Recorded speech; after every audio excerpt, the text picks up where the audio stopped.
All right, so once again, just to recap, we've connected up our power box to our 12-volt battery. We went through how to connect up a second battery. We've connected up our solar panel connector. So I just have one connected here just in the lab so you can see how that would work, but I would connect up to 4 solar panels.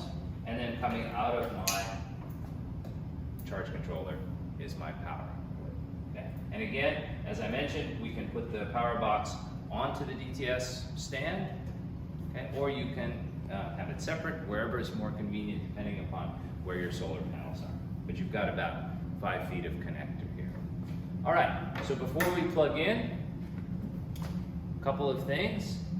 Let's double check that we are set up to run with 12-volt power. So that's our white and yellow connectors together, black and black, red and red. Had we been going for 110 power, we'd have our blue connected up to the white.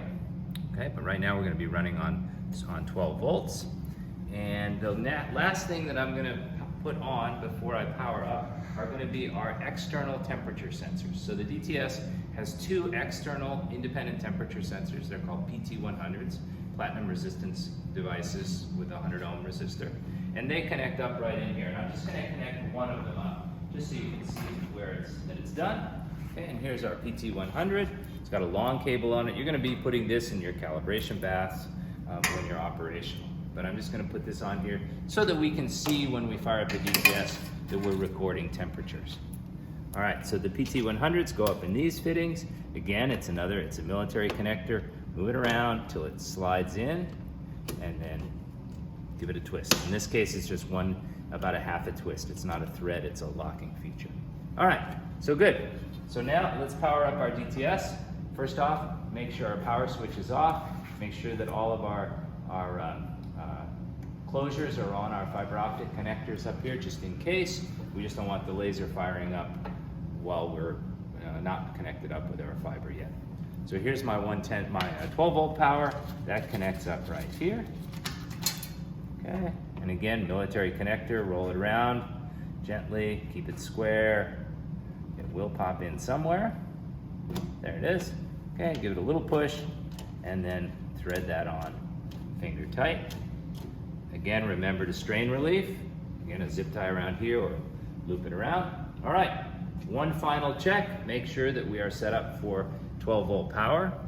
And you can always refer to the card that comes with the DTS. Yellow and white is for 12-volt power. And we're just going to turn our switch on and hope that we see lights. Okay, switch is on. We can see that our modem over here, I think you can see there's a green light on. The modem's firing up. You can see some blue lights in the power transformer. It takes a little while for the DTS to fire up, so you can see we just see a system power. Give it a while. Sometimes that is a slow process. Might take up to a minute or 2. We'll let the DTS stabilize. This is all a good sign. If you notice over on our modem over here, I think you can see we're seeing some red flashing. Okay, typically, because we're in this lab, we're actually in a basement. We have pretty poor cell connection. In fact, finally you can see it has connected, but it's just yellow, so it's not a really good, not a lot of bars, which is quite normal here. But in the field, you should be seeing green. And yeah, no sparks anyplace. That's always a good sign. And we should see pretty soon a screen that will tell us the status of the DTS box. There we go. All right, so this is Silixa XT DTS. Its serial number, this is important for when you connect up via the Ethernet connection. This is 2006. And you can see here our PT100s. These are the temperature sensors. One is at 22.49. That's about room temperature here. The second one, I haven't plugged it in. Okay, it's there. I just haven't plugged it in. So you want to be able to see both of these giving you temperatures. If the 2 probes are next to each other, they should be the same temperature. All right, and here's our date and time. And again, here at CTEMPs, we operate on universal UTC, universal time. So this is that's the clock time you will always be using. All right, with that, we are successful. And again, just a recap, our power cable is going into our power box, battery, solar panel. We connect our battery up first to this box, our power box, connect our solar panel up second, walk over to the DTS, double check that we're in the right mode for solar power, and connect up our power. And that should be it. You should be operational.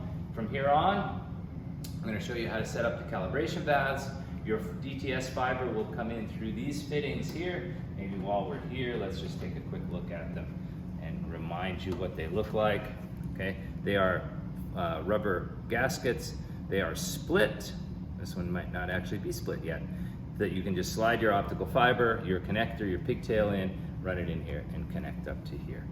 Okay, so run the pigtail through here. This is split. This is also split. I just can't see where the split is. And that seals up the fiber optic. Okay, let's put that back in. Make sure these are reasonably tight. Okay, that keeps everything waterproof inside the unit. Once you get actually out in the field and you're actually running, again, double check everything's running. Close your lid,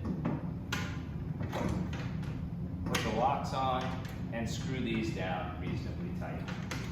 Okay? If you're in an environment that you think there might be vandalism or anything like that, there is an opportunity to lock this enclosure, if you will.